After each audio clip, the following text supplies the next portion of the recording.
آج سے 18 سال پہلے شہزاد اقبال پاکستان میں اپنی بنیادی تعلیم ختم کر کے ملک سے باہر چلے گئے۔ انہوں نے مختلف ممالک میں تقریباً 10 سال نوکری کی۔ وہ پاکستان واپس آ گئے ہیں اور یہاں انہوں نے لائف سٹاک کا اپنا کاروبار شروع کیا ہے۔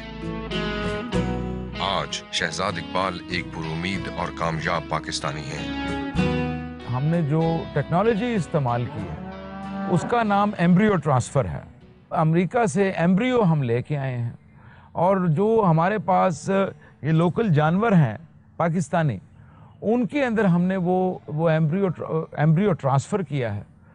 9 ماہ کے بعد جو بچہ اس پوری پروسیس کے تھرو پیدا ہوتا ہے وہ 100% اس کا پیور بلڈ وہ بیسیکلی ہوتا ہے اور اس کا لوکل ماں کے ساتھ خون کا یا ڈی این اے کا کوئی رشتہ نہیں ہوتا۔ اس پروسیس کے تھرو جو ایمبریوز ہم نے ٹرانسفر کیے ہیں، جو ہم لوگ جین پول لے کے آئے ہیں، وہ دنیا میں جو ٹاپ 25 سے لے کے 50 تک جو ملک پروڈکشن میں کاؤز ہیں ان کے بچے ہیں، اور پلس ان کے جو باپ ہیں وہ دنیا میں جو ٹاپ 15 سے 25 بل ہیں ان کی اولاد ہیں، جو کہ ان پیراللڈ ہے پاکستان میں۔ اس کوالٹی کا جو جین پول ہے وہ میرے خیال ہے آس پاس کے 3-4 ملکوں میں بھی نہ ہو۔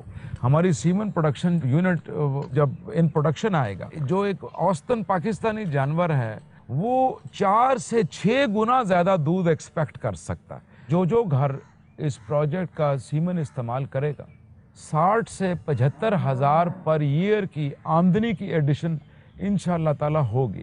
It's a فراگ leap. سرٹنلی ہم پہلے لوگ نہیں ہوں گے یہ سوچنے والے، ہم پہلے ہیں اس کو کرنے والے، اور شاید ہم لوگ اس لیے کامیاب ہوئے ہیں کہ ہماری اجتماعی سوچ تھی۔ میرا خیال ہے کہ انشاءاللہ تعالی آنے والے وقت میں بہت سارے لوگ کنونس ہوں گے کہ this is the country, this is our future and this is what we have to do, and whatever pursuit that each one of us adopts, اس کو اس میں ایکسیل کرنے کے لیے کمٹمنٹ چاہیے اور ہارڈ ورک چاہیے۔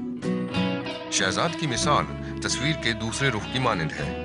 پاکستان سے باہر کام کرنے والے مانتے ہیں کہ برین ڈرین ایک منفی عمل نہیں بلکہ اس کے فوائد بھی ہیں۔ پڑھنے ضرور جائیں، شوق سے جائیں، بہترین کوالیفیکیشن لے کے آئیں، come back and serve your own country. جیسے کہ ہماری جنریشن کے سامنے ایک مثال بن گئی تھی ذوالفقار علی بھٹو کی۔ ذوالفقار علی بھٹو اگر چاہتے تو ساری زندگی باہر رہتے، ایسے سے رہتے، واپس آئے، he tried to serve the people of Pakistan. کیا یہاں کے نظام کو جدیدیت کی طرف لے کر جانا اتنا فائدہ مند ہے کہ اس کے لیے برین ڈرین کو نہ روکا جائے؟ معاشی ماہر ڈاکٹر سلمان شاہ اس سے اختلاف کرتے ہیں۔ ہمارے ملک کی اسٹریٹجی یہ نہیں ہونی چاہیے کہ ہم نے زیادہ سے زیادہ ورکرز کو اپنے ملک سے باہر بھیجنا ہے۔ ملک کی اسٹریٹجی یہ ہونی چاہیے کہ ہم نے زیادہ سے زیادہ ترقی پاکستان میں کرنی ہے، اور اس میں ہمیں سب سے زیادہ ضرورت ہیومن ریسورسز کی ہے، اور ہیومن ریسورسز اس ہیومن ریسورس کی ہے جو زیادہ ٹیلنٹڈ ہے۔ بالآخر یہ سوال پیدا ہوتا ہے کہ ہم اپنے چمکتے ستاروں کو کسی دوسرے کا آسمان روشن کرنے سے کیسے روکیں؟ ملک چھوڑ کر جانے کی اخلاقیات پر تو بحث کی جا سکتی ہے، مگر اس امر سے بھی انکار نہیں کیا جا سکتا کہ یہ ہر کسی کا بنیادی حق ہے کہ وہ اپنے مستقبل کو بہتر کرنے کے لیے کوشاں رہے۔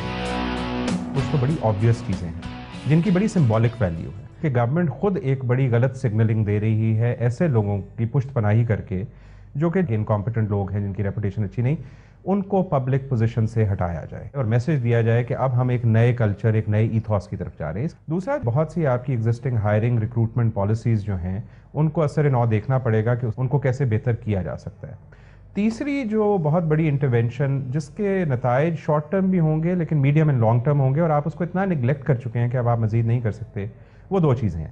ایک تو تعلیمی نظام، پرائمری، سیکنڈری اور ہائر ایجوکیشن کے لیول پہ کیا چیزیں کرنے کی ضرورت ہے، اور دوسری اہم بات اس سے منسلک یہ ہے کہ ہمیں واپس جو لوگ چاہیے وہ صرف سائنٹسٹ نہیں ہیں، ہمیں سائنٹسٹ چاہیے، انجینئر چاہیے، ٹیکنیکل لوگ چاہیے، بٹ ہمیں سوشل سائنٹسٹ چاہیے جو ہمیں بتا سکیں کہ معاشرے میں کیا کرنا ہے۔ پاکستان میں غربت جو ہے اس کا نمبر 1 ریزن بیڈ گورننس ہے، اور بیڈ گورننس جو ہے وہ برین ڈرین جو ہوا اس ملک سے، اس کا بھی ایک فال آؤٹ بیڈ گورننس ہے۔